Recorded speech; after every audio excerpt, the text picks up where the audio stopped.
Hey, what's up, Source? I love you guys and I miss you so much. It has been such a crazy time being away from you for as long as we have. It's unreal.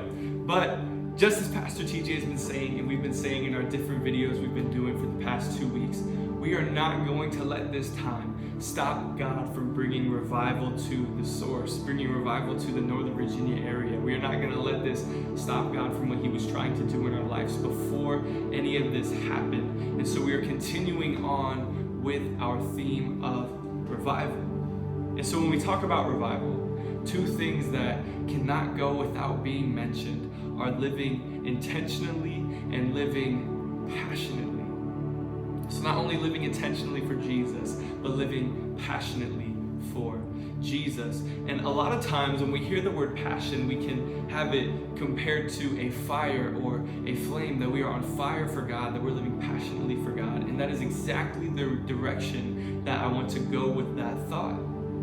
And so when we look back in the book of Exodus, we see a story of Moses and how he encountered a burning bush. He was walking in a field and he saw this bush that was on fire. It was engulfed in flames, yet it was not consumed by them. It was a bush that was on fire, yet it was not being burnt to ashes by the flames.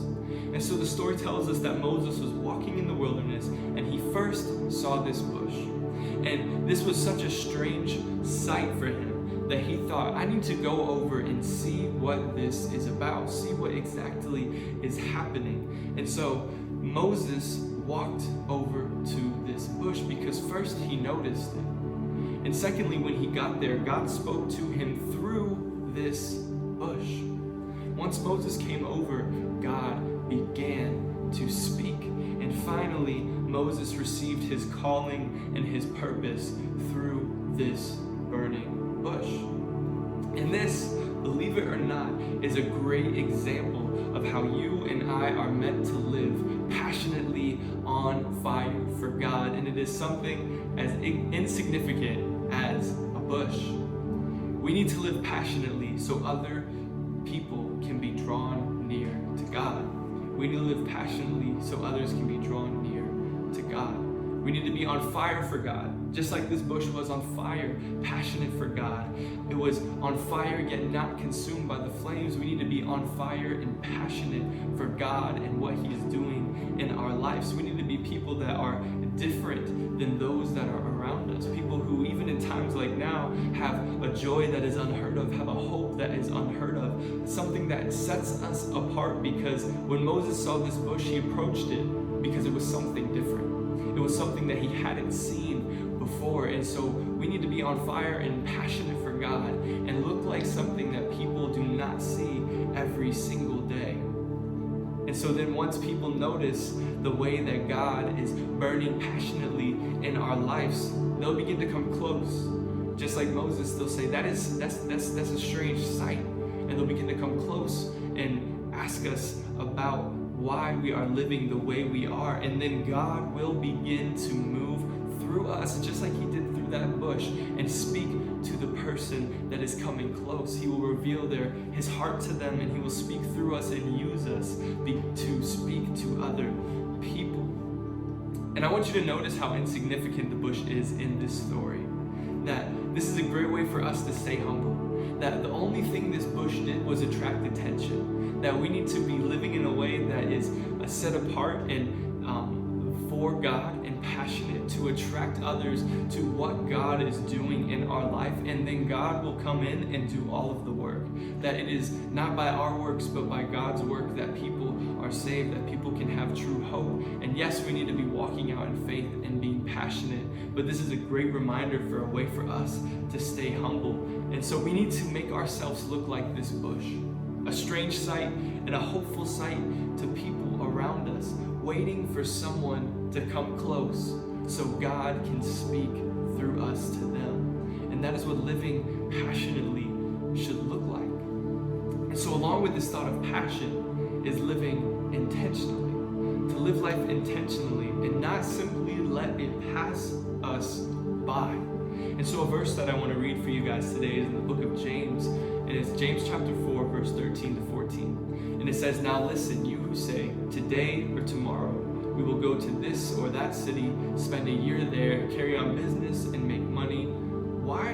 You do not even know what will happen tomorrow. What is your life? You are a mist that appears for a little while and then vanishes. If you've talked to me or come to pray with me in the past month or so, what I'm about to say may sound familiar because it's something that God has really been speaking to me and challenging me in my life, and so I've been challenging others as well. And it's the thought to not simply let life pass us by. It's that whole heart of intentionality to tell our life what it is going to look like, because it is so easy to live day by day by day and have nothing productive come of our life. But it is so important to live intentionally and to make our life into what God is calling us to be, and that is only going to happen when we live purposefully and intentionally. And so we need to tell our life what it is going to look like and make the steps towards what God has called us to, and not simply arrive at our death one day hoping and wishing that God would have came in and made things different. And so many times we can just expect God to come into our lives and make a radical change, and we are unwilling to take that first step of faith. We need to get into a mindset of waiting on, or we typically get into a mindset, we can get into a mindset of waiting on God, when in all reality, God may be waiting on us. We see so many times in the Bible where people needed to first take a step of faith and then God will hold true, where they first needed to step out and God pushed them in the right direction down the path that He had for them. And so I want to challenge and ask you to not get stuck in that mindset of just waiting and waiting and waiting for God to come in and make a change. Now, don't hear me wrong. God absolutely can come in the midst of a crisis and make a huge life-altering change, but we need to stop waiting. Yes, that happens, but we need to stop waiting for tomorrow and begin to walk towards the calling that God has for us, because like this verse said, tomorrow is not promised. That it is but a vapor that is here for a moment and gone the next. That it is not promised to us, because our life here on earth is very temporary. It can be over so quick.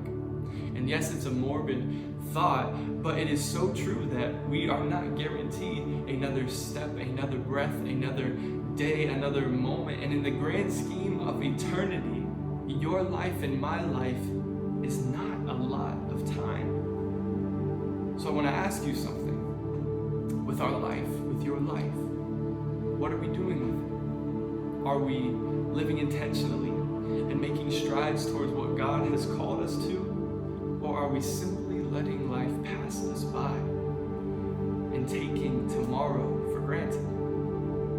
This next thought that I'm about to say is not to make you feel bad, but it is the truth, and this needs to challenge us. So if you have loved Jesus throughout your middle school or high school career, maybe both, so for 3, maybe 4 years, if you've loved Jesus for that long, you have had a longer public ministry than Jesus did. You've had a longer public ministry than Jesus did. And I want to ask you, what do we have to show for them? Obviously, we're not going to make as big of an impact as Jesus did, but we are called to make an impact.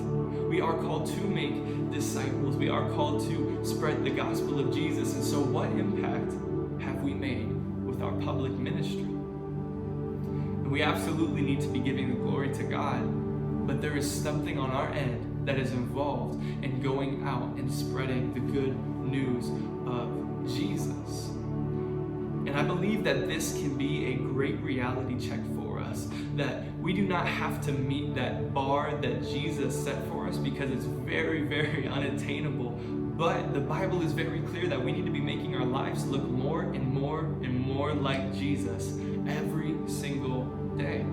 That we need to be taking the steps to reach lost people wherever they may be in our life as best as we can. And this is where living intentionally comes in. that we are seeking out the opportunity to be Jesus to other people. Because those who live intentionally seek people passionately. Those who live intentionally seek people passionately. And in high school specifically, it can be so easy to let life pass you by and just go day by day by day and not make an impact in the people around us and not make an impact in the lives of our friends or those we may not even know. And I know a lot of you know my story, but for me, high school was a moment that I took for granted. It was a place where I did not live intentionally. For 4 years, I didn't live intentionally or passionately for one single moment. My public ministry of high school was completely wasted. It was something that was not used for the glory of God. It was something that I did not take seriously. I pushed a lot of people away. I put up a lot of guards. I didn't talk to anybody about the love of Jesus, even though I knew, I've heard about it, I knew about it. I didn't talk to anyone about it. I didn't make it anything more than a place that I was forced to go day by day by day, and I did not live intentionally. I purposefully distanced myself from other people and avoided the call that God had on my life. And I want to challenge you to not let your teenage years look like what mine did. To live intentionally and to live passionately. And this is easy to say. It's easy to say, yes, I will live intentionally, I will live passionately. But if we are going to be people of revival, if the source is going to be a place of revival, this is something that we need to purposefully live out in our life. And I believe a way that we can do that is to set a goal for ourselves. This could be a weekly goal, this could be a monthly goal, this could be a yearly goal, because a lot of times we need to take spiritual principles and make them practical to see an impact. We need to take spiritual principles and make them practical to see an impact. And so I want to challenge you to make a goal for yourself. That maybe it's getting 1 to 3 people and sharing the love of Jesus with them. Maybe it's sending out a text to somebody you don't talk to anymore and mending that relationship and pointing them back to Jesus. Maybe it's making a FaceTime call to somebody you know is struggling right now and being Jesus to that person. So, like I said, I want you to set a goal, to make it a goal that is attainable, something that isn't completely outlandish, like saving 1,000 people or telling 1,000 people about Jesus, but make it small, make it attainable. Because listen to this, if every person in the source were to do this, set a goal, and say one person, I'm going to tell them about Jesus, and I'm going to get them on board for what Jesus has in their life. If every person in our ministry were to get one person connected to the body of Christ, which is the church, then when we return to normalcy, our ministry would be over 300 people strong. And it's not all about numbers, but that is where true revival begins, with just one person. With just one person. And so like I said, I want you to set a goal for yourself. It may be different than other people, but set a practical and an attainable goal to tell somebody or to show somebody about the love of Jesus. To live life intentionally and passionately, seeking other people, and to not let life simply pass us by. So that is my challenge for all of you, to go out and to seek at least one person this week, and maybe another the next, who knows. That is a goal that I want you to set for yourself, and to live your life intentionally and practically and passionately. I love you guys. I hope this challenges you, and I'm praying that we see true revival coming in the source. I love you guys.